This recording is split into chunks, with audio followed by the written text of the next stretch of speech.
Le han llamado como populista. Le han comparado con Hugo Chávez de Venezuela, con Lula de Brasil, con Evo Morales de Bolivia y aún con Donald Trump. ¿Quién es el auténtico Andrés Manuel López Obrador? Soy originario de un pueblo que se llama Tepetitán, del municipio de Macuspana, Tabasco, México, un dirigente social que me inspiró en lo mejor de nuestra historia. Me inspiro en dos curas, dos sacerdotes que lucharon por la independencia, Hidalgo y Morelos. Me inspiro por el mejor presidente que ha habido en México, un indígena zapoteco, Benito Juárez García. Y me inspiro en Francisco I. Madero, apóstol de la democracia. No me parezco a otros. Este sería su tercer intento de ganar la presidencia. ¿Qué ha cambiado para que tenga éxito esta vez? ¿Y cómo? ¿Usted? ¿Sus valores? ¿Sus posiciones? ¿O los votantes? Creo que es una combinación de factores. Primero, porque el pueblo de México está harto de la corrupción y están viendo en nosotros la posibilidad de un cambio verdadero que tenga como estandarte, como emblema, la honestidad. Eso es lo que nosotros ofrecemos, un gobierno honesto, sin corrupción. Por eso la gente nos está dando su apoyo, su respaldo, y por eso la tercera será la vencida. ¿Quién entre los líderes del mundo pudiera servir como un modelo por su presidencia? Franklin Delano Roosevelt, un titán de las libertades, que gobernó este país, Estados Unidos, en momentos difíciles, cuando la depresión, y sacó adelante al pueblo estadounidense con una política de impulso a las actividades productivas y de creación de empleo. Ese es un referente para mí. Me parece que ha tomado una posición moderada sobre la elección aquí en los Estados Unidos, sobre el presidente Trump y sobre la actitud que México debiera adoptar. ¿Es así? Sí, no intervine durante la campaña porque debemos de ser respetuosos del derecho de cada pueblo a elegir libremente a sus autoridades. Es el principio de no intervención, de autodeterminación de los pueblos. Pero ¿por qué no ser más combativo? Trump, por ejemplo, es combativo. Sí, ahora es distinto. Ya cuando Donald Trump asumió el cargo de presidente y está ofendiendo a los mexicanos, la postura de nosotros es de rechazo a la política de odio promovida por Donald Trump y sus asesores. Nosotros vamos a defender siempre a los trabajadores migrantes, no solo de México, de Centroamérica, de América Latina y del mundo. Esta ciudad de Nueva York se construyó en lo económico, en lo comercial, en lo artístico, con la aportación de migrantes de todo el mundo. Más allá de las fronteras, se debe de garantizar el derecho de los seres humanos a vivir con libertad y con justicia. rechazan la política de odio, como dice. Sí.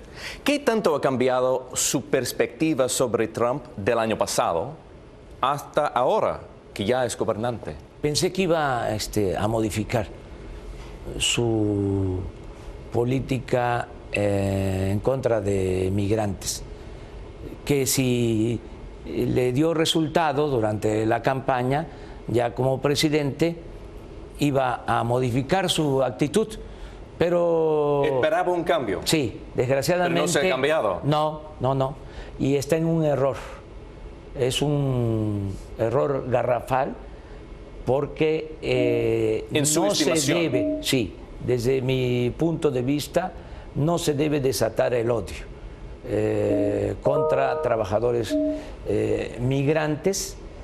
Es muy autoritario, pero además estridente, de confrontación. Esa política no es buena para Estados Unidos, no es buena para el mundo, ni siquiera es buena para él, porque si sigue así va a perder la próxima elección, no se va a reelegir. Con ese tipo de presidente, ¿cómo puede México renegociar el Tratado de Libre Comercio, NAFTA? Con firmeza, sin faltarle el respeto al presidente de Estados Unidos, Donald Trump, actuar con independencia, con soberanía, porque México no es una colonia de ningún gobierno extranjero. Pero si presidente Trump insiste en imponer tarifas sobre importaciones, ¿cómo debiera responder el gobierno mexicano? Hay que acudir a las instancias internacionales de comercio y presentar denuncias. El gobierno de México, si Donald Trump continúa con su campaña de odio en contra de migrantes mexicanos, cuando se den los cambios, nosotros vamos a acudir a la ONU y vamos a denunciar al gobierno de Estados Unidos por violación de derechos humanos y por discriminación racial. Y lo mismo en el caso de que quieran imponer aranceles y se caiga en una política proteccionista. Acudiremos a instancias internacionales de comercio. Específicamente, México ha declarado que aranceles no son compatibles con libre comercio. Sí, es una contradicción. ¿Es una posición que usted apoya? Sí, yo apoyo de que se tiene que buscar la libertad comercial y no aplicar una política proteccionista e imponer aranceles. Usted ha declarado que México requiere un nuevo modelo económico para fomentar crecimiento, para fomentar desarrollo. Específicamente, ¿cuáles partes del modelo actual no le sirven al país? La corrupción. ¿No es una parte del modelo? Sí. Teóricamente. Bueno, teóricamente, pero en la práctica lo que ha impedido por completo el que haya resultados de la actual política económica ha sido la corrupción que impera, que reina en México. Entonces, lo primero es acabar con la corrupción, ahorrar,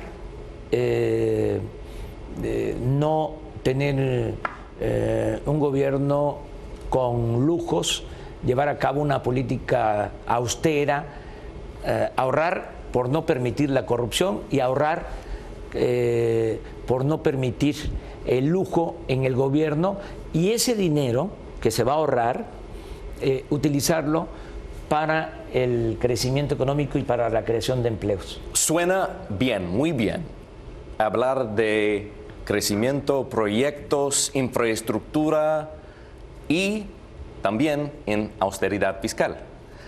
Pero usted conoce, sabe que la realidad es que es muy difícil para cualquier gobernante lograr esas metas, ¿cómo va a lograr un mayor gasto antes de conseguir todos los ahorros que buscará?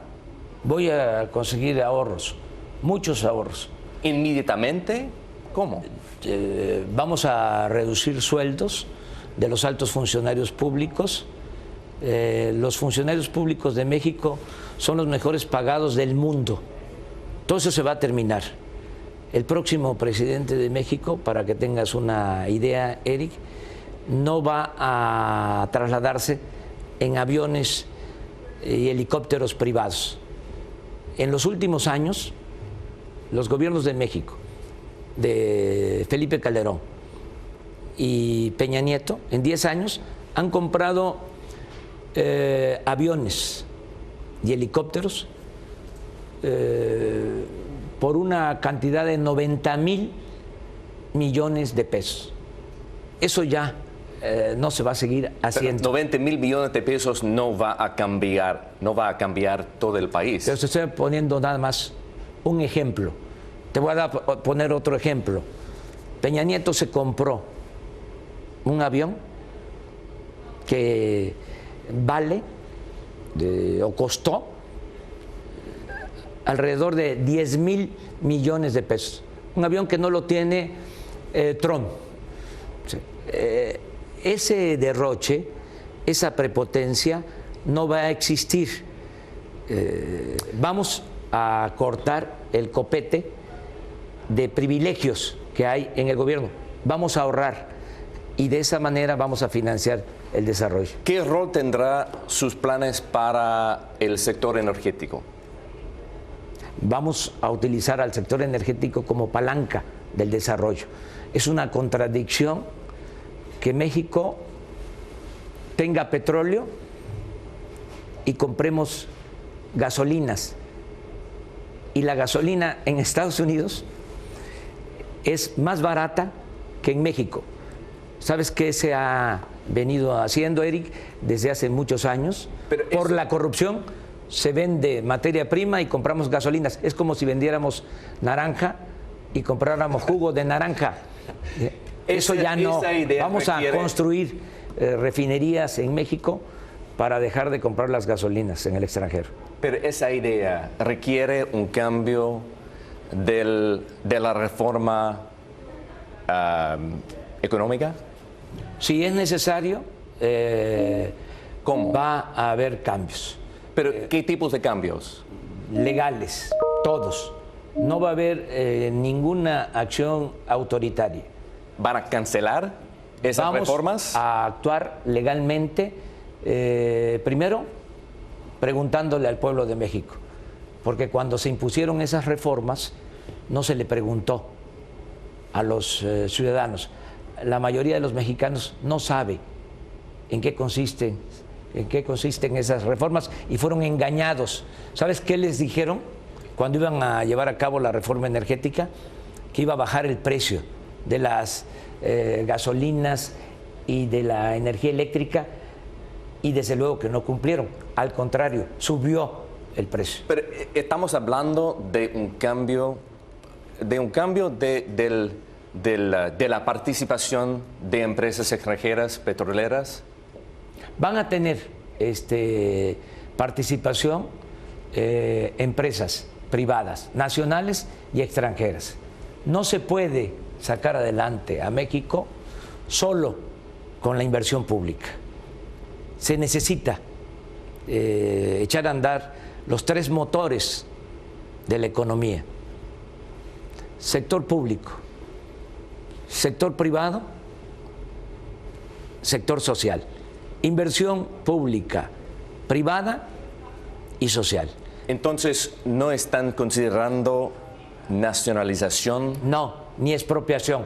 Va a ser una revisión, ¿sí?, de las reformas estructurales mediante procedimiento democrático. Se va a llamar a una consulta ciudadana y van a ser los mexicanos, el pueblo de México, que es el soberano, el que va a decidir si continúan o no las llamadas reformas estructurales. Pero si el Congreso no está de acuerdo con esa idea, es que se va a renovar también el el año próximo el Congreso. Y yo espero que, como sucedió aquí, gane el presidente y gane también en el Congreso el partido del presidente.